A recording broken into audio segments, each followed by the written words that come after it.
Welcome everyone to this next example. In this video, we will look at how to identify traffic to specific destination IP addresses. Okay. Now, identifying traffic to destination IPs for traffic destined to workloads inside the cluster doesn't make a lot of sense because workloads and IP addresses within the cluster tend to be ephemeral. Okay. But there are instances where you have to identify workloads or flows to certain IPs outside the cluster. Okay.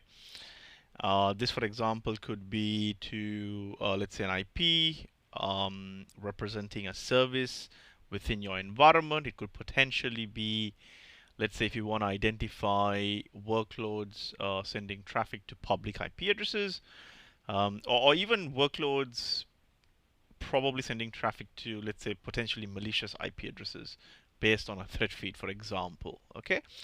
So in these cases, it is useful, to be able to look at the IP addresses and also identify the workloads, sending traffic to those IPs. Okay. All right. So next up, let's have a look at the dashboard. So if you go further below, we have a widget here that says unique destination IPs. All right. And as I kind of look at these, most of these IP addresses are for workloads inside the cluster.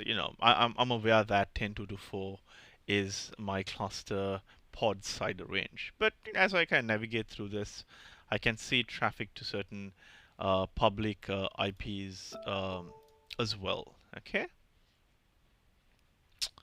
All right, so let's take an example where I am, let's say, interested in identifying traffic going to, or destined to public IPs in one of my network sets that I've created for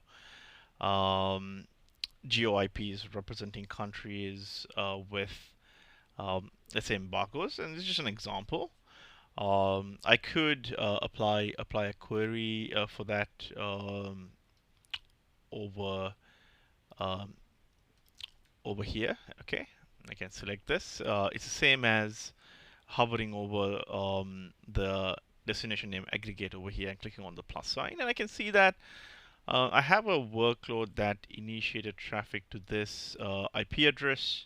And if I go further above, it appears to be the rogue workload in my policy example app2 namespace that initiated this traffic. Okay.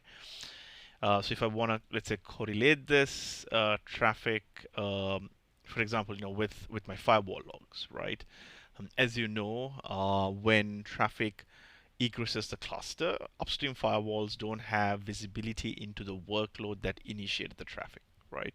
But let's take an example where, um, you know, maybe you have firewalls that's looking for indicators of compromise, and maybe they identified traffic to a potentially malicious IP address. And now it's your job to identify the workload that initiated this flow. You could do so by applying an IP-based filter based on the destination IP field, and then you can zero in on the workload that initiated the flow. Okay. So that's one example. If I go to the destination IP widget over here, let's say I'm interested in workloads sending traffic to public IP ranges, I could hover over that destination name aggregator, and then I have a summary of all workloads that had sent traffic to public IP ranges, the ports in which traffic was sent out. And as you've seen in the previous examples, if you're interested in identifying traffic, let's say, for example, on port 80, potentially vulnerable, you hover over it, click on the plus sign, and you're able to identify the workloads sending traffic over port 80 and the specific, even the specific IP addresses to which traffic was sent, as well as the domains to which the traffic was sent. Okay. Yeah, so there you have it, a couple of examples on how to use the unique destination IP widget. Again, as we've seen previously, it goes hand in hand with all the other examples, right?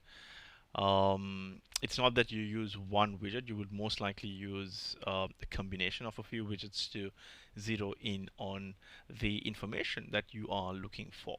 Okay. Well, so that's it for this video. I will see you in the next one, and thanks for watching.